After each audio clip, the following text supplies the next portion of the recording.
Aujourd'hui, je vais te parler des 3 plus grosses erreurs que j'ai faites en tant qu'entrepreneur.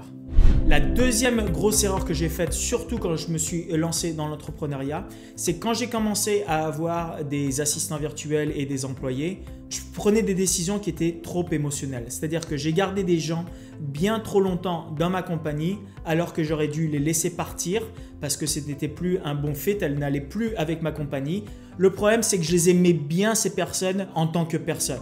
Et à cause de ça, je les ai gardées bien plus longtemps dans la compagnie. Non seulement j'ai continué de les payer même quand la qualité de leur travail n'était pas suffisante, mais en plus de ça, ce que je me suis rendu compte, c'est que plus tard, en amenant une autre personne qui faisait très bien son travail, que la personne qui était partie et qui était là avant, elle avait fait énormément d'erreurs sur la compagnie. Des erreurs qui m'ont coûté très cher à rétablir et qui ont pris du temps à rétablir avec mes clients, avec mes vendeurs, avec mes fournisseurs, etc. Qui m'ont mis des semaines et des mois pour rétablir après. Et je me suis promis à ce moment-là que je ne serais plus jamais émotionnel avec mes employés, avec mes assistants virtuels, etc.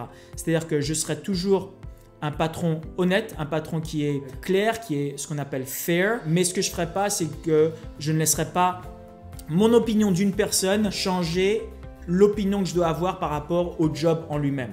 La priorité, ça doit être ta compagnie. Ta compagnie, c'est comme un de tes enfants. Il faut que cette compagnie elle soit en bonne santé, qu'elle ait à manger sur la table, c'est-à-dire qu'il y ait de l'argent qui rentre, qu'il y ait les bénéfices qui rentrent avant que tu puisses t'occuper de tout le monde. Tu as une compagnie qui est à profit. Tu n'es pas là pour faire de la charité et t'occuper de personnes même si elles font mal son travail. Donc ne sois pas émotionnel.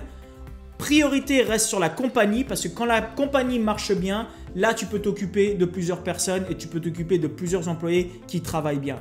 Mais ne mets jamais l'employé ou qui que ce soit avant la compagnie. La compagnie avant tout.